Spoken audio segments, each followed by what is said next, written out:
الحمد لله رب العالمين والصلاة والسلام على سيد الأنبياء والمرسلين محمد وعلى آله وصحبه أجمعين أما بعد فأعوذ بالله من الشيطان الرجيم بسم الله الرحمن الرحيم إن الدين عند الله الإسلام وقال تعالى إنا نحن نزلنا الذكر وإنا له لحافظون وعن عثمان بن عفان رضي الله تعالى عنه قال قال رسول الله صلى الله عليه وسلم خيركم من تعلم القرآن وعلمه أو كما قال عليه الصلاة والسلام. معزز مکرم حضرات علماء کرام، شونی اور اطراف سے آئے ہوئے معزز مہمانان اعزام اور عزیز طلباء، آج ہم یہاں مدرسہ سراج العلوم کے سالانہ اجلاس کے موقع پر جمع ہوئے ہیں۔ ہمارا یہاں جمع ہونا تکمیل حفظ قرآن کی مجلس کی برکت سے ہوا ہے۔ اللہ تعالی ہمارے یہاں جمع ہونے کو قبول کرے۔ الحمدللہ آج صبح بعد نماز فجر میں ادارے کے طلباء کا امتحان کیا۔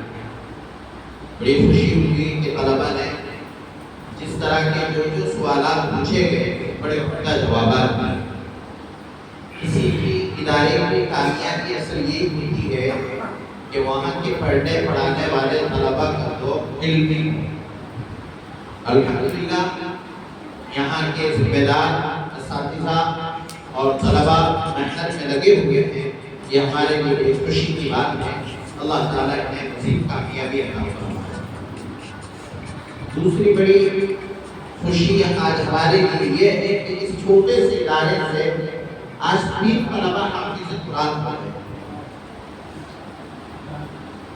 الحمدللہ اس ادارے سے جب سے اس ادارے کی یہاں سے یہ بنیاد رکھی گئی پھر افتتاح ہوا، تب سے اس ادارے میں آنا جانا رہا۔ یہاں کے جو ذمہ دار حضرات ہوتے ہیں وہ بڑی محنت اور اس ادارے کی فکر کرتے رہتے ہیں۔ آج وہ بھی اپنے دل کا خوش ہو رہے ہوں گے کہ ہماری محنتیں رنگ لا رہی ہیں، اس لیے کہ بڑے بڑے اداروں سے حفاظ طلباء نکلتے ہیں، علماء نکلتے ہیں، لیکن اس چھوٹے سے ادارے سے ایک ہی وقت میں 3 طلباء کا حافظ قرآن ہو جانا یہ بڑی سعادت کی بات ہے۔ اور اس ادارے میں محنت ہو رہی ہے کہ اس کی ایک پہلی دلیل ہے۔ تو جس طرح سے آپ حضرات پہلے اس ادارے کے ساتھ اپنا لگاؤ رکھتے تھے، جیسے آپ کے اس ادارے میں تعاون تھا، جیسے آپ کی فکریں تھیں، ایک حافظ قرآن کو دیکھ کر آپ کی فکروں میں مزید اضافہ ہو جانا چاہیے۔ بہرحال آج ہم نے جو امتحان کیا، ہمارے مفتی صاحب جو جامعہ کے شعبہ حفظ کے استاد ہیں، اسی طرح ہمارے مولانا شعیب صاحب جو وہاں شعبہ بنیاد کے استاد ہیں، سب نے امتحان لیا اور بڑی خوشی کے اظہار کیا۔ لہٰذا اس مبارک موقع پر میں حضرات اساتذہ اعزام کو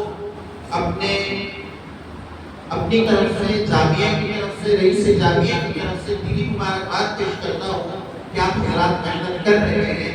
اللہ تعالیٰ دونوں جہاں میں آپ کے اس کا اجر عطا فرمائے۔ حافظ قرآن ہونا ایک بہت بڑی بات ہے۔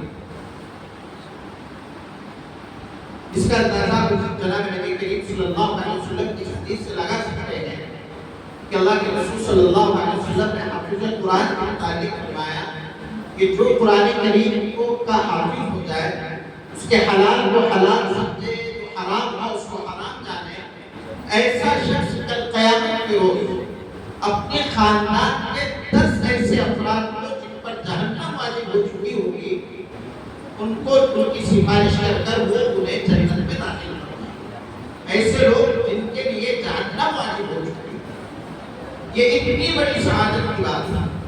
اور علماء نے یہ بھی لکھا ہے کہ خاندان میں سے بھی اور جو ان سے محبت کرنے والے ہیں، ان کی طرف محبت کی نظروں سے دیکھتے ہیں، ان کی بھی اللہ تعالیٰ حافظوں کے ذریعے سفارش فرمائے گی۔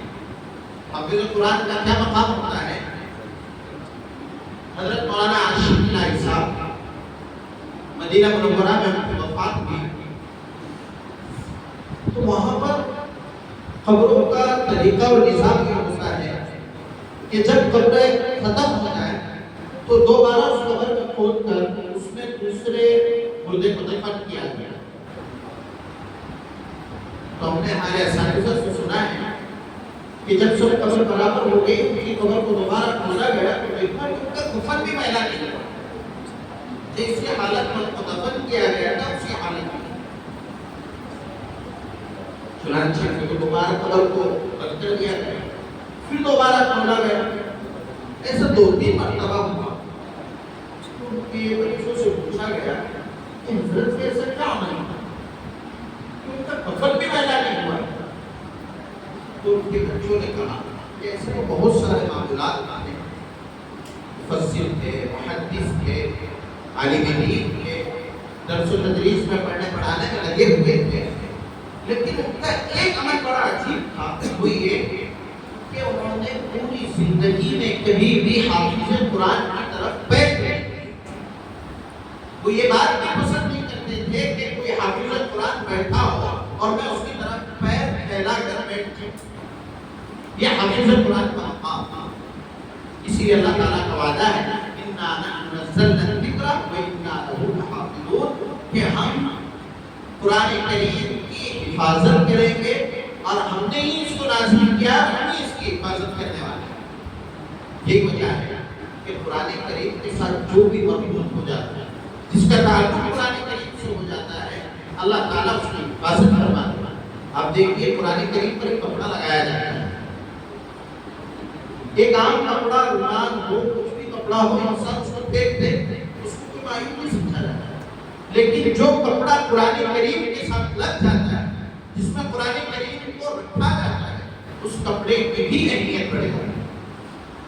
اسی طرح ریحان ہم نے دیکھا ہے, ایک لکڑی ہے, وہ لکڑی کو کہیں بھی اٹھایا جا سکتا ہے, سر کے نیچے اس کا تکیہ بنا کر رکھا جا سکتا ہے, یا اس کو دیوار میں کہیں رکھا جا سکتا ہے, نیچے پھینکا جا سکتا ہے, اس کا پیر بھی رکھا جا سکتا ہے. لیکن ریحان جس پر قرآن کریم رکھا جاتا ہے, کوئی شخص اس کو بغیر اس کے ہاتھ لگانا بھی پسند نہیں کرتا. کوئی یہ چاہے کہ میں اس کو اپنے سر کے نیچے رکھوں اور تکیہ بنا, تو دوسرا شخص کہتا ہے نہیں تیرے سر سے اچھا اس پر قرآن کریم رکھا جاتا ہے, لہٰذا اس کو اپنا سرانا نہ بنائے. تو ایک تو حافظ قرآن 10 لوگوں کی سفارش کرے, اور دوسرا بڑا انعام یہ ہے کہ جو بچہ حافظ قرآن ہو جائے, اللہ تعالیٰ کا قیامت کے روز اس کے والدین کو تاج پہنائے گے, اور اس تاج کی چمک سورج سے زیادہ ہوگی. آپ اندازہ لگائیں کہ حافظ قرآن کے والدین جنہوں نے اپنے بچے کو حافظ قرآن بنایا, اس پر محنت کی, ان کے والدین کا یہ حال ہے کہ والدین کو تاج پہنایا جا رہا ہے, تو خود بچے کو اللہ تعالیٰ کتنا نوازیں گے جو خود حافظ قرآن. حضرت مولانا مفتی رشید احمد صاحب رحمۃ اللہ علیہ صاحب احسن الفتاوی, ان کی متعلق کتابوں میں لکھا ہے کہ جب ان کے بچے حافظ قرآن ہوئے اور حضرت کو یہ معلوم ہوا, حضرت خود اہل علم تھے, لیکن جب یہ بات سامنے آئی کہ میرے بچے حافظ قرآن ہو گئے تھے, جس کی برکت سے کل قیامت کے روز اللہ تعالیٰ مجھے یعنی بچوں کے والدین کو سر کا تاج پہنائیں گے, تو حضرت کو فکر ہوگی کہ میرے بچوں کی وجہ سے تو مجھے تاج پہنایا جائے گا, لیکن میں خود حافظ قرآن نہیں ہوں, تو میرے والدین کا کیا ہوگا؟ میرے سر پر تو تاج ہوگا لیکن والدین کے سر پر تو تاج نہیں ہوگا, اس لیے کہ حضرت عالم ہوتے ہیں, حافظ نہیں ہوتے. حضرت کو فکر ہوئی کہ جیسے میرے بچوں کی وجہ سے مجھے تاج پہنایا جا رہا ہے, میری اگرچہ عمر زیادہ ہو گئی ہے لیکن میں تیار کرتا ہوں کہ میں حافظ بن جاؤں گا. حضرت نے حفظ قرآن شروع کیا اور صرف 4 مہینے کے عرصے میں مکمل حافظ قرآن,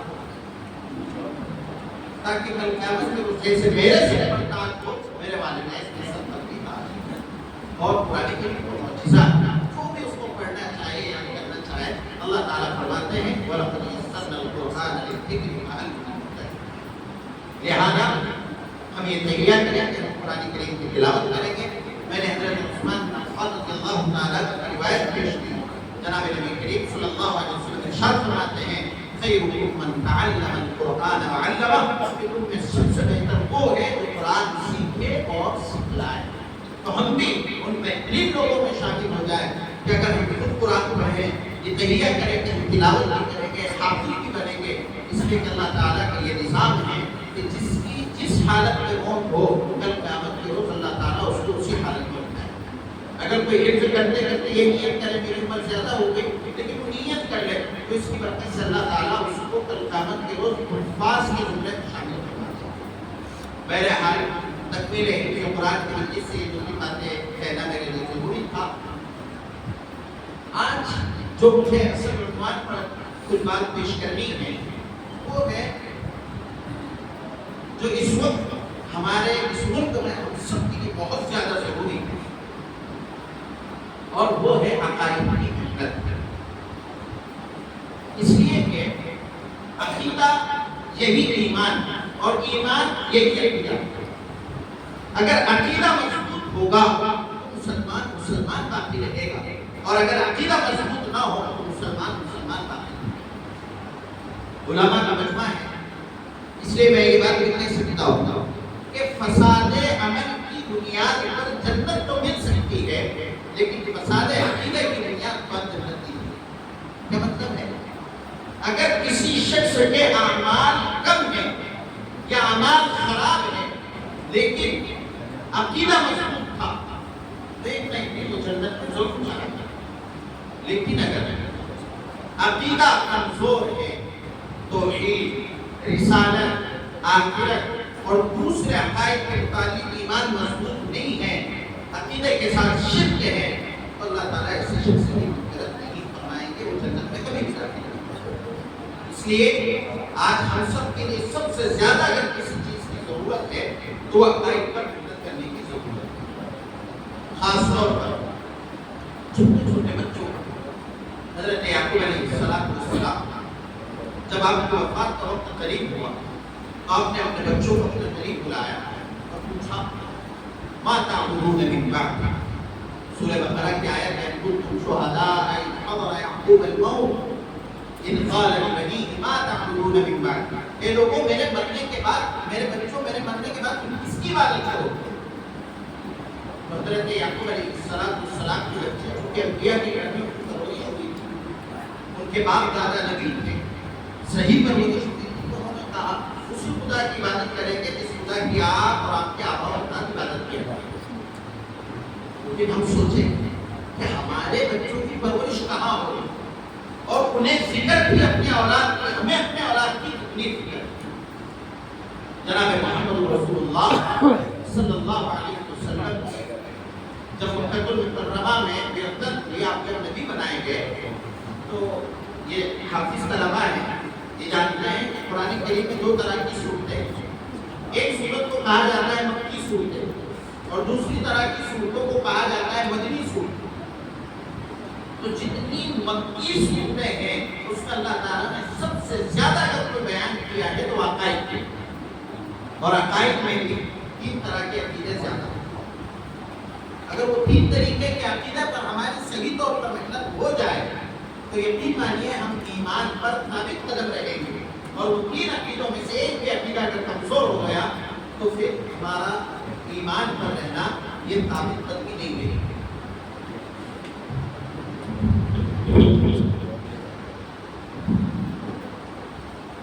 چنانچہ سب سے پہلا عقیدہ جو جناب نبی کریم صلی اللہ علیہ وسلم نے اپنے صحابہ پر محنت فرمائی، قرآن کریم کی جو آیات سب سے زیادہ نازل ہوئی وہ عقیدہ توحید کے لیے.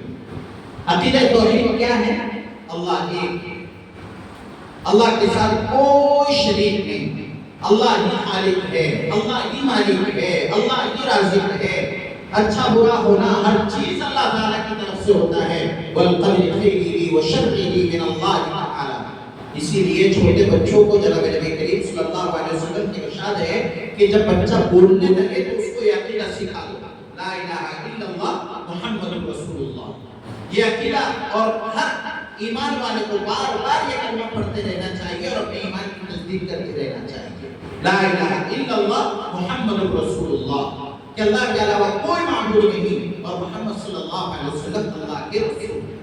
تو پہلا عقیدہ توحید مضبوط ہو کہ جو کچھ ہوتا ہے وہ اللہ تعالیٰ کی طرف سے ہوتا ہے، خیر بھی اللہ تعالیٰ کی طرف سے، اور اللہ نہ کرے کبھی کوئی شر ہو، اللہ ہم سب کی حفاظت فرمائے، وہ بھی اللہ تعالیٰ کی طرف سے۔ تو پہلا عقیدہ ہم عقیدہ توحید کو مضبوط کریں، اپنا بھی اور اپنے بچوں کا بھی۔ ہم ان کو جانچیں پرکھیں کہ ہمارے بچوں کا ایمان کیسا ہے۔ ہم کو یہ فکر تو ہوتی ہے کہ بچے کو اگر بخار ہو جائے تو ڈاکٹر کے پاس لے جا کر تھرمامیٹر کے ذریعے سے اس کا بخار کتنا ڈگری ہے یہ جانچ لیتے ہیں، لیکن کبھی ہم اپنے بچے کا ایمان نہیں جانچتے ہیں کہ ہمارے بچے کا ایمان کتنا مضبوط ہے۔ ہمارے بچے کے سامنے جب قرآن کی بات ہو، حدیث کی بات ہو، مسجد کی اذان ہو، نماز کا تذکرہ ہو، تو اس کا ایمان اس کو مسجد کی طرف لے جاتا ہے یا نہیں لے جاتا؟ اللہ کی وحدانیت پر اس کا کتنا یقین ہے، اس کی ہمیں پرواہ نہیں ہوتی، لیکن ہمیں پرواہ کرنے کی ضرورت ہے۔ دوسرا عقیدہ رسالت، جناب محمد رسول اللہ صلی اللہ علیہ وسلم اللہ کے رسول، ہم سب نے کلمہ پڑھا ہے، لا الہ الا اللہ محمد رسول اللہ۔ کوئی بھی شخص اگر اللہ کو تو اللہ مانے لیکن نبی صلی اللہ علیہ وسلم کو اللہ کا رسول نہ مانے وہ مومن نہیں ہو سکتا۔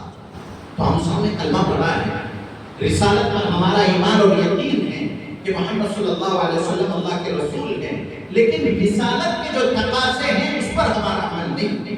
نبی کریم صلی اللہ علیہ وسلم کی جو سنتیں ہیں اس کے مطابق ہم اپنی زندگی نہیں گزارتے ہیں، جبکہ قرآن کریم میں اللہ تعالیٰ فرماتے ہیں لَقَدْ كَانَ لَكُمْ فِي رَسُولِ اللَّهِ أُسْوَةٌ حَسَنَةٌ، کہ نبی کریم صلی اللہ علیہ وسلم کی زندگی میں تمہارے لیے آئیڈیل اور نمونہ ہے۔ میں بہت مختصر وقت میں مختصر باتیں آپ کے لیے پیش کر رہا ہوں۔ پہلی بات میں نے کہا عقیدہ توحید، دوسری بات عقیدہ رسالت، اور رسالت کے تحت جناب نبی کریم صلی اللہ علیہ وسلم کی زندگی کے مطابق ہمیں اپنی زندگی گزارنا، جس کو ہم اور آپ بھی کہتے ہیں کہ سنت کے مطابق ہم زندگی گزارنا، اس لیے کہ آپ صلی اللہ علیہ وسلم ہی کی زندگی کے مطابق زندگی گزارنے میں مسلمانوں کی کامیابی ہے۔ اس کے علاوہ دنیا میں ہم جہاں اپنی کامیابی ڈھونڈیں ہم کامیاب نہیں ہو سکتے۔ آج ہمارا حال یہ ہے کہ ہم پریشان ہیں، تکلیف میں، مصیبت میں، تو ہم میں سے ہر شخص کہتا ہے کہ پریشان حال کیوں ہے تو فوراً جواب دیا جاتا ہے اللہ ناراض ہے۔ لیکن اللہ ناراض ہے تو اللہ کو خوش کیسے کرنا ہے اس کا ہمیں علم نہیں ہے۔ ہم کوشش بھی نہیں کرتے کہ اللہ کیسے راضی ہو جائے۔ حضرت مولانا شیخ یونس جونپوری رحمۃ اللہ علیہ بڑے محدث گزرے ہیں ماضی قریب میں، حضرت شیخ زکریا رحمۃ اللہ علیہ کے شاگرد ہیں، وہ فرماتے ہیں کہ ان کے پاس ایک شخص آئے اور آ کر کہا کہ حضرت اللہ تعالیٰ مجھ سے ناراض ہو گئے، اب کوئی ایسا عمل بتا دو جس کے ذریعے سے اللہ مجھ سے راضی ہو جائے۔ تو حضرت نے فرمایا اللہ تم سے ناراض ہو گئے تو راضی کرو۔ انہوں نے کہا کہ زندگی تو عمل بتا دو جس کے ذریعے اللہ راضی ہو جائے۔ تو حضرت نے فرمایا ٹھیک ہے، آپ ایک کام کرو، اس ایک کام کرنے سے اللہ تم سے راضی ہو جائے، لیکن اس ایک کام کرنے کے لیے آپ کو دو کام کرنا۔ تو فرمایا کیا کرنا ہوگا؟ حضرت نے فرمایا اگر اللہ کو راضی کرنا ہے تو نبی کریم صلی اللہ علیہ وسلم کو راضی کرنا ہوگا، مدینے والے کو راضی کرنا ہوگا۔ اگر مدینہ والے راضی ہو گئے تو اللہ راضی ہو جائے۔ حضرت سے انہوں نے پوچھا کہ مجھے وہ کون سے دو کام کرنے ہیں جس سے مدینے والے راضی ہو جائیں صلی اللہ علیہ وسلم؟ حضرت نے فرمایا دو کام۔ نمبر ایک، سنت کے مطابق اپنی زندگی گزارو۔ آپ کو اگر کچھ کام کرنا ہے تب بھی سنت کے مطابق، آپ کو ضرورت نہیں ہے لیکن آپ سنت پر عمل کر سکتے ہیں تو پھر بھی سنت کے مطابق عمل کرو۔ مثال کے طور پر پانی پینا ہے تو پانی 3 سانس میں سنت کی نیت سے پیو۔ راستے سے گزر رہے مسلمان بھائی آ رہا ہے سلام کر لو، نماز کا وقت ہے مسواک کر لو۔ سنت ہے، سنت پر عمل کرنا بہت آسان ہے۔ اس کے علاوہ ہم سنت کے علاوہ جو چیز بھی دیکھیں گے اس میں ہمیں بھی تکلیف ہوگی، پریشانی بھی ہوگی، خرچ بھی ہوگا۔ سنت پر عمل کرنے کے لیے کوئی خرچ بھی نہیں ہوگا۔ تو حضرت نے اس سے کہا کہ ہر کام سنت کے مطابق کرے. مسجد میں داخل ہو رہے ہیں سنت کے مطابق کرے. بلکہ علماء نے لکھا ہے کہ اگر کوئی شخص کسی بھی کام کو کرتا ہے اور سنت کی نیت کر لیتا ہے تو جب تک وہ کام ہوتا رہے گا تب تک سنت کا ثواب ملتا رہے گا. مثال کے طور پر گھر میں آپ نے چارپائی رکھنا ہے. ہر گھر کی ضرورت ہوتی ہے کہ ہم کو چارپائی رکھیں. تو چارپائی رکھتے وقت ہم یہ نیت کر لیں کہ میں کبھی بھی اپنا سرہانہ اپنے پیر قبلے کی طرف نہیں کروں گا. میرے پیر ہمیشہ مشرق کی طرف رہیں گے اور سر مغرب کی طرف رہے گا. یا چارپائی کو شمال اور جنوب میں رکھا جائے کہ پیر قبلے کی طرف نہ ہو. اس نیت سے اگر کوئی چارپائی رکھ لے تو جب تک وہ چارپائی اس جگہ رہے گی تب تک سنت کا ثواب ملتا ہے. چھوٹا سا نیت کرنے کی ضرورت ہے. سونا ہے روز سونا ہے سنت کے مطابق نیت کر کے سوئے دعا پڑھ کر سوئے. بلکہ جناب نبی کریم صلی اللہ علیہ وسلم سنتوں میں سب سے بڑی سنت, بہت ساری سنتیں ہیں کھانے کے متعلق سنتیں ہم سنتے رہتے ہیں. بلکہ بعض مرتبہ پوچھا بھی جاتا ہے کہ میٹھا کھانا کھانے سے پہلے سنت ہے کھانے کے بعد سنت ہے. حالانکہ جناب نبی کریم صلی اللہ علیہ وسلم کو میٹھا کھانا پسند تو تھا, اس نیت سے میٹھا کھا رہے سنت کا ثواب تو مل جائے گا. لیکن آپ صلی اللہ علیہ وسلم ہماری طرح کہ 2 3 اور 4 کھانے آپ صلی اللہ علیہ وسلم نے کبھی نہیں کھائے کہ بیک وقت کھانا بھی ہو اور کھانے سے پہلے میٹھا رکھا ہو کھانے کے بعد بھی میٹھا رکھا ہو. آپ صلی اللہ علیہ وسلم کا حال تو یہ تھا کہ صبح اگر کھانا کھا لیے تو شام میں کھانا میسر نہیں ہوتا. مہینے فاقوں سے گزر جاتے ہیں, ایک کھجور پر آپ کا وقت گزر جاتا ہے. آپ صلی اللہ علیہ وسلم کی سنتوں میں سے محدثین نے لکھا ہے کہ ایک بڑی سنت یہ ہے کہ آدمی زیادہ سے زیادہ بھوکا رہے کھانا نہ کھائے. اس لیے کہ آپ صلی اللہ علیہ وسلم اکثر کھانا کھاتے ہی اور کھانا بھی کھاتے تو کم کھانا کھایا کرتے. رمضان کا مبارک مہینہ آ رہا ہے, ابھی سے ہم یہ نیت کر لیتے ہی کر لیں کہ انشاءاللہ ہم پورے مہینے کے روزے رکھیں گے, عبادت کریں گے. اس لیے کہ آج ہمارے ملک کا حال یہ ہو چکا ہے کہ گھر میں تپتے ہوئے چولہے کے پاس اور گیس کے پاس رہنے والی کمزور عورت وہ تو روزہ رکھ لیتی ہے, لیکن نوجوان طاقتور یہ روزہ نہیں رکھتا. عورتیں مرد سے روزے کے مقابلے میں زیادہ مضبوط ہیں. تو ہم ابھی سے یہ نیت کریں کہ ہم انشاءاللہ تعالی رمضان کے روزے رکھیں گے نا انشاءاللہ. تو بہرحال میں عرض کر رہا تھا کہ آپ صلی اللہ علیہ وسلم کی سنتوں کے مطابق ہمیں زندگی گزارنا ہے. حضرت شیخ نے فرمایا کہ ایک عمل تو یہ کرو کہ سنت کے مطابق زندگی گزارو, اور دوسرا عمل حضرت نے فرمایا کثرت سے درود شریف پڑھو. اس لیے کہ درود شریف پڑھنا یہ بھی عبادت ہے. آج ہم نے یہ سمجھ رکھا ہے کہ نماز پڑھنا تو عبادت ہے, تلاوت کرنا تو عبادت ہے, لیکن درود شریف ہم پڑھتے نہیں ہیں. جبکہ آپ صلی اللہ علیہ وسلم کا فرمان ہے من صلی علیہ واحدۃ صلی اللہ علیہ عشرہ, کہ جو مجھ پر ایک مرتبہ درود شریف پڑھتا ہے اللہ تعالیٰ اس پر 10 مرتبہ رحمت نازل کرتا ہے. سب رحمت کے مستحق ہیں, ہر کوئی پریشان حال ہے, ہر آدمی چاہتا ہے کہ میری تکلیفیں ختم ہو جائے, میری مشکلیں ختم ہو جائے. تو بہترین تعویذ ہمارے لیے یہ ہے کہ جب کوئی مشکل اور پریشانی آ جائے تو ہم کثرت سے درود شریف پڑھنا. وہ شخص وہاں سے چلے گئے, کچھ دنوں کے بعد آئے اور حضرت سے آ کر کہا کہ حضرت آپ نے جو عمل بتلایا تھا وہ عمل میں کرتا تھا اور اللہ مجھ سے راضی ہو گئے. حضرت نے فرمایا اللہ تم سے راضی ہو گئے, تمہیں کیسے پتہ چلا؟ تو فرمایا آپ نے جو معمول بتلائے تھے سنت کے مطابق زندگی گزارنا, اور ساتھ میں آپ نے فرمایا کہ درود شریف پڑھنا. میں جب سے یہاں سے گیا ہر کام میں سنت کے مطابق کرتا رہا اور کثرت سے درود شریف پڑھتا رہا. آج اللہ مجھ سے راضی ہو گئے ہیں اور مجھے پتہ ہے اس سے چلا کہ خود کاری کرنے والے مدینے والے جناب محمد رسول اللہ صلی اللہ علیہ وسلم نے مجھے خواب میں آ کر بتایا کہ اللہ مجھ سے راضی ہو گئے. تو ہم اگر یہ چاہتے ہیں کہ اللہ ہم سے راضی ہو جائے, ہم پر آئی ہوئی مصیبتیں تکلیفیں ختم ہو جائے, تو آج ہمیں اپنی زندگی سنت کے مطابق گزارنا ہے اور کثرت سے درود شریف کا معمول اپنی زندگی میں بنا دینا. روزانہ صبح شام ایسے کچھ عمل ہونا چاہیے جس کو ہم اللہ کے سامنے پیش کر سکیں. بچوں کے ساتھ بنا لیں کہ روزانہ صبح ہم 300 مرتبہ درود شریف پڑھیں گے، شام میں 300 مرتبہ درود شریف پڑھیں گے، یا کم از کم 100 مرتبہ کا معمول بنا لیں، تسبیحات کا معمول بنا لیں۔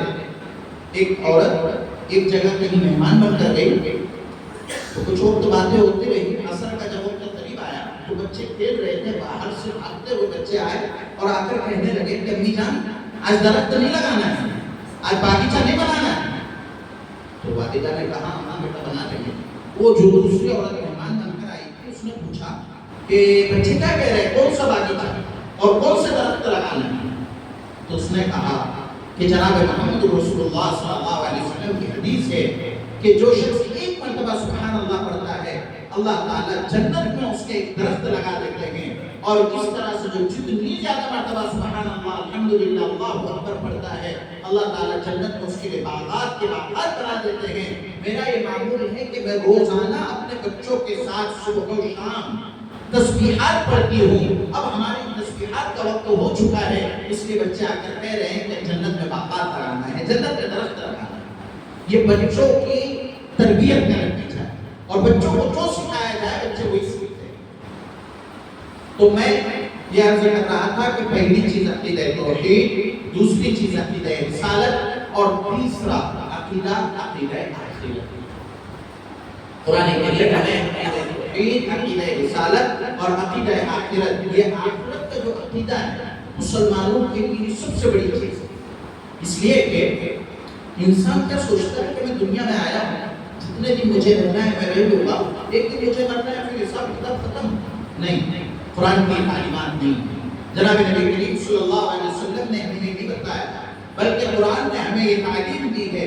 جناب نبی کریم صلی اللہ علیہ وسلم نے ہمیں بتایا ہے کہ یہ دنیا فانی ہے، وَمَا هَٰذِهِ الْحَيَاةُ الدُّنْيَا إِلَّا لَهْوٌ وَلَعِبٌ وَإِنَّ الدَّارَ الْآخِرَةَ لَهِيَ الْحَيَوَانُ، کہ اصل زندگی آخرت کی زندگی ہے۔ یہ موت ہر ایک کو آنا ہے۔ اللہ تعالیٰ موت کے بعد پوچھیں گے اَوَلَمْ نُعَمِّرْكُم مَّا يَتَذَكَّرُ فِيهِ مَن تَذَكَّرَ وَجَاءَكُمُ النَّذِيرُ، کہ ہم نے تمہیں زندگی دی تھی اور نصیحت کرنے والے تمہارے پاس نصیحت بھی کر رہے تھے، لیکن کیا تم نے اس کے مطابق زندگی گزاری؟ تمہارے پاس ڈرانے والے بھی آئے تھے، بتلانے والے بھی آئے تھے، سمجھانے والے بھی آئے تھے، ہر ایک کا حساب و کتاب ہوگا۔ یہ عقیدہ ہمیں مضبوط کرنا ہے، اس لیے کہ دنیا میں جتنے لوگ آئے ہر ایک کسی نے ہر چیز کا انکار کیا۔ بہت سارے لوگ تو ایسے بھی آئے جنہوں نے اپنی آنکھوں دیکھی چیزوں کا انکار کر دیا کہ اس کو نہیں مانتا، لیکن آج تک کوئی ایسا نہیں آیا جس نے موت کا انکار کیا۔ کسی نے کہا ہو کہ نہیں موت کوئی چیز نہیں ہے اور کسی کو موت نہیں آنی ہے، صرف ایک ذات ہے جس پر موت نہیں ہے، وہ اللہ تعالیٰ کی ذات ہے، ورنہ کل قیامت کے روز تو موت کو بھی موت آ جائے گی، اللہ موت کو بھی ختم کر دے گا، کوئی باقی نہیں رہے گا، صرف اور صرف ایک اللہ کی ذات باقی رہے گی، وَيَبْقَى وَجْهُ رَبِّكَ ذِو الْجَلَالِ وَالْإِكْرَامِ۔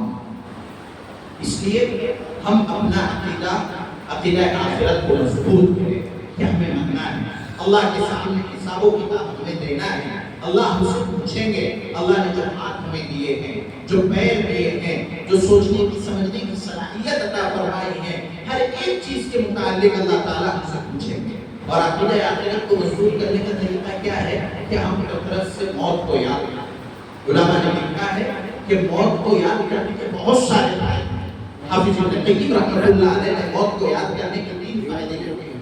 خود اللہ کے رسول صلی اللہ علیہ وسلم کے ارشاد اذکروا حاذہ اللذات، اکثروا ذکر حاذہ اللذات، کہ حاذہ اللذات یعنی موت کو کثرت سے یاد کرو۔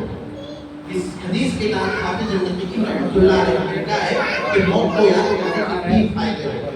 نمبر 1 تعجیل التوبہ، آدمی جب موت کو یاد کرتا ہے تو جلدی سے اس کو توبہ کرنے کی توفیق ملتی ہے کہ مجھ سے گناہ ہو گیا، پتہ نہیں آج میں ہوں کل میں نہیں ہو سکتا۔ اس لیے کہ صحابہ کی موت کو یاد کرنے کا حال یہ تھا کہ وہ خود فرماتے ہیں کہ جب وہ ایک طرف سلام پھیرتے ہیں تو انہیں یقین نہیں ہوتا کہ دوسری طرف بھی وہ سلام پھیر سکیں۔ حالانکہ ہمارا حال یہ نہیں ہے، ہم تو پورے یقین کے ساتھ زندگی گزار رہے ہیں کہ کبھی مرنا ہی نہیں ہے، حالانکہ ہر ایک کو معلوم ہے کہ مرنا ہے۔ آپ صبح ایک لے کر نکلتا ہے کہ میں شام میں تیرے لیے کوئی چیز لے کر آؤں گا، پورا چیز اٹھا کر لے کر آؤں گا، لیکن پتہ چلتا ہے کہ جو باپ صبح سویرے تندرست گھر سے نکلا تھا وہ شام کے وقت کسی 4 لوگوں کے کندھے پر اٹھ کر آتا ہے۔ اللہ ہم سب کی حفاظت فرمائے، صحت عافیت کی زندگی نصیب فرمائے۔ تو موت کو یاد کرنے کا پہلا فائدہ یہ ہے کہ آدمی کو توبہ کی توفیق ملتی ہے اور جلدی توفیق مل جاتی ہے۔ دوسری چیز، جب آدمی موت کو یاد کرتا ہے تو موت کو یاد کرنے کی وجہ سے اس کی عبادتوں میں خشوع اور خضوع پیدا ہو جاتا ہے۔ اسی لیے ہر آدمی کو جب نماز پڑھ رہا ہو تو اس نیت سے پڑھنا چاہیے کہ ہو سکتا ہے یہ نماز میری زندگی کی آخری نماز ہو۔ جب آدمی کو یہ معلوم ہو جائے کہ اب شاید مجھے دوبارہ نماز کی توفیق نہیں ملے گی تو اس کی نماز کا کیا حال ہوگا، کتنے خشوع اور خضوع کے ساتھ اللہ کو حاضر ناظر سمجھ کر وہ عبادت کرے گا، اس کے سجدے کتنے اہتمام کے ساتھ ہوں گے، رکوع کتنے اہتمام کے ساتھ ہوں گے، اس لیے اس کے ذہن میں موت ہے مجھے بچنا ہے۔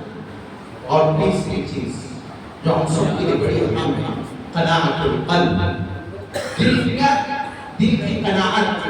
قناعت کا مطلب ہوتا ہے تھوڑے پر راضی ہونا۔ آج ہمارا حال کیا ہے، یہ گاڑی ہے دوسری لینا ہے، دوسری گاڑی ہے تیسری لینا ہے، ایک گھر بنا لیے دوسرا گھر لینا ہے، دوسرا بنا لیے تیسرا گھر لینا ہے۔ یہ قناعت ہے، حرص ہے، لالچ ہے۔ آدمی پوری زندگی حرص و ہوس میں رہتا ہے، پریشان رہتا ہے کہ اور کما لو اور کما لو اور کما لو، اور جب اس کے آرام کرنے کا وقت آتا ہے تو اس وقت اس کی موت ہو جاتی ہے۔ جو اس نے خود کمایا تھا وہ خود اس سے فائدہ نہیں اٹھا سکتا، اس لیے کہ اس کو قناعت حاصل نہیں ہے۔ لیکن جب آدمی کو موت کی یاد ہو تو اس کو قناعت حاصل ہوگی، تھوڑے پر وہ راضی ہو جائے گا کہ میری زندگی گزر رہی ہے، 2-3 ڈریس کپڑے میرے پاس میں پہننے کے لیے کافی، ایک گھر ہے جو میرے بچوں کے لیے کافی ہے، ایک گاڑی ہے جس سے میں اپنی ضروریات پوری کر سکتا ہوں، بس وہ مطمئن ہے۔ لیکن اگر موت کی یاد نہ ہو تو نہ آدمی کو توبہ کی توفیق ملتی ہے، نہ اس کی نمازوں میں خشوع اور لذت ہوتی ہے، اور نہ اس کو دل کی قناعت حاصل ہوتی ہے، بلکہ وہ حرص و ہوس میں اپنی زندگی گزارتا ہے۔ موت کی مثال بڑی عجیب و غریب بیان کی گئی ہے۔ ایک واقعے سے ہم اس کو سمجھ سکتے ہیں۔ ایک شخص کا وہ خواب دیکھ رہے کہ وہ بھاگے جا رہا ہے اور اس کے پیچھے شیر لگا ہوا۔ آدمی جب شیر کو دیکھے گا تو اس کی ہی عادت ہے تو بھاگتے رہے گا، وہ بھاگتا رہا۔ جب کافی دور بھاگنے کے بعد اس نے دیکھا کہ کنواں، اور اب وہ کیا کرے گا، پیچھے سے شیر آ گیا، آگے سے کنواں ہے، پیچھے اگر دیکھتا ہے تو شیر حملہ کر دے گا، آگے بڑھتا ہے تو کنواں ہے۔ لیکن اسی دوران وہ دیکھ رہا ہے کہ اس کنویں پر ایک درخت کی ٹہنی، وہ درخت کی ٹہنی کو مضبوط سمجھ کر اس پر لٹک جاتا ہے۔ اب جب نیچے دیکھتا ہے تو کنویں میں سانپ، بچھو اور نہ جانے کیسے کیسے جانور ہیں، موذی جانور۔ اب اس کے لیے ڈر کہ پیچھے سے شیر لگا تھا، جان بچانے کے لیے میں اس ٹہنی پر آیا اور ٹہنی کے نیچے دیکھ رہا ہوں تو اس میں سانپ، بچھو اور نہ جانے کیسے کیسے موذی جانور ہیں، لیکن ٹہنی سے اس نے اپنا سہارا پکڑ لیا۔ اور پھر اچانک وہ دیکھتا ہے کہ اس ٹہنی کو 2 چوہے، ایک سفید اور ایک کالا چوہے اس ٹہنی کو کاٹ رہے ہیں۔ اس کے لیے اور مشکل کہ پیچھے سے شیر ہے، نیچے کنواں ہے، اور جو ٹہنی کا سہارا لیا تھا اس کو چوہے کتر رہے ہیں، کیا کرے گا؟ لیکن اسی دوران اچانک اس کی نظر شہد کے چھتے پر پڑ گئی اور وہ شہد کے چھتے کو چاٹنا شروع کر دیتا ہے۔ اب شہد کے چھتے کو کاٹنے میں وہ اتنا مصروف ہو جاتا ہے کہ وہ بھول جاتا ہے کہ میرے پیچھے شیر لگا ہوا ہے، اور جس ٹہنی کا میں نے سہارا لیا ہوا ہے اس ٹہنی کو 2 چوہے کتر رہے ہیں۔ وہ خاموش بیٹھ کر اپنا کام کر رہا ہے، شہد کو چاٹ رہا ہے اور کھا رہا ہے، اور اس میں مگن ہو گیا اور بھول گیا کہ میں کس مصیبت میں مبتلا ہوں، کون سی پریشانی میرے پیچھے لگی ہے۔ حضرات علماء فرماتے ہیں کہ یہی انسان کی مثال ہے کہ پیچھے ہر انسان اپنی زندگی میں بھاگ رہا ہے اور ہر انسان کے پیچھے موت لگی ہوئی ہے۔ جو شیر تھا وہ موت ہے، اور جس ٹہنی کا اس نے سہارا لیا ہوا یہ اس کی زندگی ہے، اور جو کالا چوہا اور سفید چوہا اس ٹہنی کو کتر رہے ہیں، کاٹ رہے ہیں، یہ دن اور رات ہے۔ دن اور رات انسان کی زندگی کو ختم کر رہے ہیں۔ ایک دن گزر جاتا ہے، تو اس کی زندگی کا ایک حصہ ختم ہو گیا. ایک رات گزر گئی, اس کا ایک اور حصہ ختم ہو گیا. اور جو شہد ہے یہ دنیا ہے کہ ساری چیزوں کے باوجود انسان اس کو دیکھ رہا ہے کہ مجھے مرنا ہے. اور جو کنواں ہے وہ قبر ہے کہ ہر انسان کو معلوم ہے مجھے مرنا ہے. ہر انسان کو معلوم ہے کہ رات اور دن گزر رہے ہیں, لیکن پھر بھی دنیا میں ایسے منہمک ہو گئے کہ پتہ ہی نہیں چل رہا ہے کہ میری زندگی کیا ہے اور مجھے مرنا بھی ہے. ہم بھول چکے ہیں اولم نعمرکم ما یتذکر فیہ من تذکر. ہم بھول چکے ہیں کہ اللہ کے یہاں حساب و کتاب ہونا ہے. ہم بھول چکے ہیں کہ اللہ ہم سے پوچھیں گے. جناب نبی کریم صلی اللہ علیہ وسلم سے ایک مرتبہ حضرت عائشہ صدیقہ رضی اللہ تعالیٰ عنہ نے پوچھا, نبی رسول صلی اللہ علیہ وسلم حساب و کتاب ہوگا؟ دنیا میں ہر انسان سوچتا ہے کہ مجھ سے جیسا بھی سوال کیا جائے میں جواب دے دوں گا. میرے لیے جواب دینا بہت آسان ہے, میری زبان چلتی ہے, میرا قلم بولتا ہے, میں حساب میں ماہر ہوں. لیکن اللہ کے رسول صلی اللہ علیہ وسلم سے حضرت عائشہ نے پوچھا تھا, صلی اللہ علیہ وسلم نے فرمایا, عائشہ اللہ جس سے پاسپورٹ سے شروع کر دے, جس سے اللہ تعالیٰ حساب و کتاب لینے پر آ جائے, وہ ہلاک ہونے کا, وہ حساب و کتاب کا جواب نہیں دے سکتا. اس لیے ہمیں اپنی زندگی صحیح رخ پر گزارنا ہے. اپنے بچوں کے اوپر عقیدے کی محنت کرنا ہے. عقیدہ توحید مضبوط کرنے کی ضرورت ہے. آج بہت تیزی کے ساتھ جو اقتدار کی لہریں پھیل رہی ہے, ہم اخباروں میں اور ٹیلی ویژنوں میں اور موبائل کے ذریعے سے معلوم کر رہے ہیں, کہیں وہ وقت دور نہیں ہے کہ وہ آگ ہمارے گھر میں لگ جائے. اس لیے کبھی آگ لگتی ہے تو پوچھ کر نہیں آتی ہے, سیلاب آتا ہے تو آنے سے پہلے اطلاع نہیں دیتا ہے. آج ہمارے لیے وقت ہے کہ ہم اپنے بچوں اور بچیوں پر محنت کریں, ان کے عقیدے کو مضبوط کریں, اور سب سے بڑھ کر یہ کہ اپنے اوقات کی حفاظت. اس لیے تو وقت جو ہوتا ہے یہ زندگی, الوقت هو الحیاۃ. وقت ہے تو زندگی ہے. جس کا وقت ختم اس کو ہم خود کہتے ہیں کہ مردہ ہوگا. جو جب تک زندہ ہے زندہ ہے, جیسے وقت ختم ہو گیا تو کہتے ہیں کہ مردہ لاش ہے, یعنی لاش ہے, اس کی کوئی حقیقت نہیں. آج ہمارے نوجوان اور بچے اپنا وقت سوشل میڈیا پر, موبائلوں پر, ٹیلی ویژنوں پر بڑا تیزی کے ساتھ صرف کر رہے ہیں. ان کے اوپر ہمیں واچ کرنے کی ضرورت ہے, نگرانی کرنے کی ضرورت ہے. والدین پر ضروری ہے کہ وہ اپنے بچوں کو وقت دیں. ہم اپنے دوستوں کو وقت دیتے ہیں, باہر وقت دیتے ہیں, لیکن آج ہمارے پاس اپنے اولاد کے لیے وقت نہیں ہوتی. ہم اپنے اولاد کو جتنا زیادہ ہو سکتا ہے وقت دیں, ان کی نگرانی کریں, نگہبانی کریں. مولانا ابو رحمۃ اللہ علیہ نے ایک واقعہ لکھا ہے. ایک شخص تھا, بس یہ واقعہ سنا کر میں اپنی بات ختم کر دوں گا. ایک شخص تھا, وہ جنگل میں کہیں جا رہا تھا, اچانک اس کو ایک ہیرا ملا. وہ ہیرا اٹھا کر اس نے لایا اور ایک چوبری کے پاس, ایک سنان کے پاس بھیجا کر دیا کہ مجھے جنگل میں یہ ہیرا ملا ہے. تو اس نے کہا کہ جب دیکھا تو کہا کہ یہ تو بڑا قیمتی ہیرا ہے, اس کی تو کوئی قیمت نہیں دے سکتا, میرے پاس اس کی قیمت نہیں. اب دوسرے جوہری کے پاس جاؤ. وہ شخص وہاں سے اٹھا دوسرے جوہری کے پاس گیا, تیسرے کے پاس گیا. گزرتے سب نے اس سے کہا کہ اس کی قیمت کوئی نہیں دے سکتا, اس کی قیمت صرف ایک شخص دے سکتا ہے, وہ ہے بادشاہ وقت. اس لیے کہ یہ انمول موتی ہے, ایسا موتی ہے کہ اس کے جیسا کوئی دوسرا موتی نہیں. جب وہ بادشاہ کے دربار میں حاضر ہوا, بچے بھی سنے آپ کے لیے بڑی قیمتی چیز ہے. جب وہ بادشاہ کے پاس گیا تو بادشاہ نے اس سے پوچھا, انمول موتی دیکھا, تو اپنے وزیر کو بلا کر کہا کہ میرے خزانے میں جتنے ہیرے, موتی, جواہرات, درہم, دینار ہے, سب کچھ دے دیا جائے, لیکن یہ موتی مجھے ہر قیمت پر خریدنا ہے. وزیر بڑے چالاک ہوا کرتے ہیں, اسی لیے انہیں وزیر رکھا جاتا ہے. وزیر نے کہا بادشاہ سلامت, کوئی بات نہیں, جیسا آپ کا حکم ہے. وزیر نے اس شخص کو بلایا اور کہا کہ یہ موتی بڑا قیمتی ہے, انمول موتی, اس کی قیمت ہم آپ کو اس طریقے پر دیں گے کہ آپ کل فجر بعد آ جانا, سورج طلوع ہونے سے لے کر سورج کے غروب ہونے تک بادشاہ کے خزانے میں جو چیز دیں گے آپ وہ لے سکتے ہیں, آپ کو کوئی روک ٹوک نہیں. آپ چاہے ہیرے موتی ہو, درہم دینار ہو, بادشاہ کے دربار آپ کے لیے سارے دروازے کھول دیے جائیں گے. شرط یہ ہے کہ سورج کے طلوع ہونے سے لے کر سورج کے غروب ہونے تک آپ کے پاس.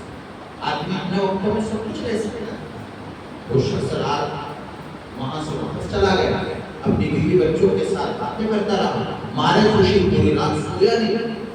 اب جیسی ہی صبح ہوئی، سورج طلوع ہونے کا وقت ہوا تو بادشاہ کے دربار میں حاضر ہو گئے، اور بادشاہ کے دربار میں حاضر ہونے کے بعد دیکھا کہ اس کے لیے سارے بادشاہ کے دروازے کھول دیے گئے، ہیرے موتی جواہرات درہم دینار ہر جگہ الگ الگ چیزیں رکھی۔ وہ شخص گیا، پہلا دروازہ کھلا ہوا، جیسے پہلے دروازے میں داخل ہوا تو وہاں دیکھا کہ بادشاہ کے کپڑے رکھے اور بادشاہ کا سارا لباس رکھا ہوا، بادشاہ کا تاج رکھا ہوا۔ اس شخص نے کپڑے پہنا، ایک کپڑا اس کو پسند نہیں آیا، دوسرا پہنا، دوسرا پسند نہیں آیا، تیسرا پہنا، تیسرا پسند نہیں آیا، چوتھا پہنا۔ اس طرح سے اس نے الگ الگ کپڑے پہن کر دیکھا، پھر ایک کپڑا دیکھا کہ ہاں یہ اچھا لگ رہا ہے، وہ ایک کپڑا پہنتا ہے، آئینے کے سامنے جاتا ہے، دیکھا کہ یہ پسند ہے، تاج پہنا، اور پھر وہاں سے نکلا دوسرے دروازے میں۔ تو دوسرے دروازے میں دیکھا کہ قسم کے کھانے رکھے ہوئے، بادشاہ کے لیے جو پھل فروٹ اور جو کہ عمدہ غذا ہو سکتی ہے وہ سب رکھے ہوئے۔ اطمینان سے بیٹھ گیا اور بیٹھ کر کھانے میں مصروف۔ جب پیٹ بھر کر اس نے اطمینان کے ساتھ کھانا کھا لیا، پھر باہر نکلا اور باہر نکل کر دیکھا کہ تیسرا دروازہ ہے، اس دروازے میں بادشاہ کا بستر لگا ہوا، پلنگ بچھا ہوا، خادم اپنے ہاتھوں کے پنکھوں سے ہوائیں کر رہے ہیں تاکہ کسی قسم کی گرمی نہ ہو۔ یہ شخص نے سوچا کہ رات بھر کی نیند بھی نہیں ہوئی ہے، کھانا بھی کھا چکے ہیں، تو تھوڑی دیر آرام ہی کر لیتے ہیں۔ وہ بستر کو دیکھ کر بستر پر لیٹ گئے۔ کچھ دیر کے بعد وزیر آیا اور وزیر نے اس کا ہاتھ پکڑا اور اس کو جھلایا۔ وہ جلدی سے بیدار ہوا، جاگا اور جاگ کر فوراً جلدی بادشاہ کی ہیرے موتی اور جواہرات کی طرف بھاگنے لگا کہ کچھ سمیٹ کر چلے۔ وزیر نے اس کا ہاتھ پکڑا کہ ہماری شرط تھی سورج طلوع ہونے سے لے کر غروب ہونے تک آپ جو لے سکتے تھے، آپ باہر نکل کر دیکھیے سورج غروب ہو چکا ہے، اب بادشاہ کے خزانے سے آپ کو کچھ بھی نہیں ملے۔ مولانا روم رحمۃ اللہ علیہ فرماتے ہیں کہ اس شخص کے پاس وقت تھا لیکن اس نے اس کو غنیمت نہیں جانا اور اپنا وقت اس نے بادشاہ کے کپڑے پہننے میں، کھانا کھانے میں اور سونے میں گزار دیا، اور ہیرے موتی جواہرات سے محروم رہ گیا، اور اتنا قیمتی ہیرا جس کی قیمت بادشاہ کے خزانے میں نہیں تھی، اس قیمت کو بھی اس نے وصول نہیں کیا، اور مفت میں وہ انمول موتی بادشاہ کے خزانے میں رکھ کر واپس آ گیا۔ مولانا روم رحمۃ اللہ علیہ فرماتے ہیں یہی انسان کی مثال ہے کہ انسان کو اللہ نے جو زندگی دی ہے کہ انمول موتی ہے جس کی کوئی قیمت نہیں ہے، اگر اس کی کوئی قیمت ہے تو وہ قیمت ہے کہ وہ اللہ کی عبادت کرے۔ اللہ نے اس عبادت کے بدلے میں اس کی جنت رکھی ہے، ایسی جنت ما لا عین رأت، کسی آنکھ نے نہیں دیکھا، ولا اذن سمعت، کسی کان نے اس کو نہیں سنا، ولا خطر علی قلب بشر، اور کوئی انسان اس جنت کے بارے میں تصور بھی نہیں کر سکتا۔ اتنی خوبصورت جنت ہے، لیکن انسان نے اپنی پوری زندگی کو اس میں صرف کیا اچھے کپڑوں میں، اچھے کھانے میں، اور بچا بچا ہوا سونے میں، اور کوئی عبادت نہیں۔ اللہ کی جو اللہ نے پیدا کرنے کا مقصد بیان کیا تھا، وَمَا خَلَقْتُ الْجِنَّ وَالْإِنسَ إِلَّا لِيَعْبُدُونِ، کہ اللہ کی عبادت کی جائے، انسان اس کو گناہ ہو بیٹھا ہے۔ اور میں اس میں اپنی طرف سے بات بڑھا دیتا ہوں کہ یہ واقعہ مولانا روم رحمۃ اللہ علیہ نے اس وقت لکھا تھا۔ اگر آج کا زمانہ ہوتا تو وزیر کپڑوں سے پہلے وہاں پر اینڈرائڈ موبائل رکھتے تو وہ بادشاہ کے کپڑے بھی نہیں پہنتا، کھاتا بھی نہیں، سوتا بھی نہیں۔ اس لیے کیا ہمارے نوجوان کا یہی حال ہے، نہ کھانا ہے، نہ کپڑے ہے، نہ اس کو اپنے حال احوال کا پتہ ہے، بس موبائل میں مگن ہے، ٹی ویژن میں مگن ہے، اور ہم اپنے وقت کو ضائع کریں۔ لیکن سرپرست حضرات کو اس کی فکر کرنے کی ضرورت ہے۔ دعا فرمائیں کہ اللہ تعالیٰ ہمارے عقائد صحیح اور عقائد اسلامیہ صحیح حقہ پر ہمیں قائم فرمائے، اسلام پر ثابت قدمی عطا فرمائے، جناب نبی کریم صلی اللہ علیہ وسلم کی زندگی کے مطابق زندگی گزارنے کی توفیق عطا فرمائے۔ اور ایک اہم دعا جو ہر شخص کو ہر وقت کرنا چاہیے کہ اللہ تعالیٰ ہم سب کو خاتمہ بالخیر مقدر فرمائے۔ وآخر دعوانا الحمدللہ رب العالمین۔ دعا کرنا تو شریف ہے۔ اللهم صل على محمد وعلى ال محمد كما صليت على ابراهيم وعلى ال ابراهيم انك حميد مجيد. اللهم بارك على محمد وعلى ال محمد كما باركت على ابراهيم وعلى ال ابراهيم انك حميد مجيد. اللهم اغفر لنا وارحمنا انت مولانا وانصرنا على القوم الكافرين. اے اللہ ہم سے راضی ہو جا، رضا والا عمل کرنے کی توفیق عطا فرما. اے اللہ فتنے سے، فساد سے، مصیبت سے، تکلیف سے، پریشانیوں سے، آفات سے، دنیا سے سب کی حفاظت فرما. عالم اسلام کے مسلمانوں کی حفاظت فرما. اللہ تعالیٰ ملک میں امن و امان عطا فرما. ہر قسم کے فتنے سے، فساد سے امت مسلمہ کی حفاظت فرما. اللہ تعالیٰ معصوم بچے حافظ قرآن ہوئے ہیں. اے اللہ تا قیامت تک کے سینوں میں اس قرآن کو محفوظ فرما. تا قیامت میں اس پر عمل کرنے کی توفیق عطا فرما. اللہ تعالیٰ ہمیں قرآن پر عمل کرنے کی توفیق عطا فرما. قرآن کریم کے مطابق زندگی گزارنے کی توفیق عطا فرما. اے اللہ عقائد حقہ، عقائد صحیحہ، عقائد اسلامیہ پر تعلیم حیات میں قائم فرما. ثابت قلبی نصیب فرما. اللہ تعالیٰ آج یہ جو مجمع یہاں جمع ہوا ہے، خالص تیرے نام پر جمع ہوا ہے، تیرے پاک کلام کے نام پر جمع ہوا ہے، حفاظ محبت میں جمع ہوا ہے. اللہ تعالیٰ تو انہیں اپنی شان بردار فرما. اے اللہ مجمع میں جتنے لوگ بیٹھے ہوئے سب کی مغفرت فرما. اے اللہ سب کے مرحومین کی مغفرت فرما، سب کے درجات کو بلند فرما. اللہ تعالیٰ جن کے دلوں میں جو جائز تمنا ہے اس میں جائز تمنا کے حصول کے اللہ کو اپنا خزانہ غیب سے مدد فرما. اے اللہ کو اپنا خزانہ غیب سے مدد فرما. اے اللہ جامعہ اسلامیہ شام العلوم والقوا کی حفاظت فرما. وہاں کے بانی رئیس انہیں شفا یابی عطا فرما. وہاں کے ذمہ داروں کا حوصلہ قوت عطا فرما. اے اللہ جو مشکلیں انہیں آسان فرما. اے اللہ دارالعلوم دیوبند مسائل ندوۃ العلماء اور دنیا بھر کے جتنے دینی مدارس ہیں اللہ سب کی حفاظت فرما. اے اللہ دین کی محنت کرنے والوں کی حفاظت فرما. مدارس کی، مکاتب کی، خانقاہوں کی حفاظت فرما. اللہ تعالیٰ کو ہم سے راضی ہو جا، رضا والے عمل کرنے کی توفیق عطا فرما. اے اللہ ہمیں مانگنا بھی نہیں ہے اللہ کو اپنی شان بدلا عطا فرما. اے اللہ ہمیں مانگنا بھی نہیں ہے اللہ کو ہمیں صحیح جو ہماری ضروریات ہے اپنا خزانہ غیب سے پوری فرما. اے اللہ تو علیم بذات الصدور ہے، دلوں کے پھر کو جانتا ہے. اللہ ہمارے دلوں کے پھر کو جان کر اللہ ہماری جائز ضروریات کی تکمیل تک پہنچا. اے اللہ اس ادارے پر اپنا خصوصی فضل و کرم فرما. یہاں کے ناظرین اور اساتذہ پر اپنا خصوصی فضل و کرم فرما. اے اللہ یہاں کے طلباء کے علوم کی برکت سے اللہ پورے علاقے اور اطراف میں اللہ کو دین کی شمع روشن فرما. اے اللہ ان بچوں کے ذریعے سے یہاں کی جہالت اور تاریکی کو ختم فرما. اے اللہ یہاں پر جتنا مجمع جمع ہوا خالص تیری محبت کے لیے آیا ہے. اے اللہ خالص تیرے نبی صلی اللہ علیہ وسلم کی محبت میں جمع ہوا ہے. اے اللہ تیرے نبی صلی اللہ علیہ وسلم کی محبت کی برکت سے، تیرے پاک کلام کی برکت سے، یہ حفاظ کی برکت سے اے اللہ اپنا خصوصی فضل و کرم فرما کر ہماری دعا کو قبول فرما، ہمارے سفر کو آسان فرما. صلی اللہ تعالی علیہ محمد وعلی آلہ وصحبہ اجمعین. آمین.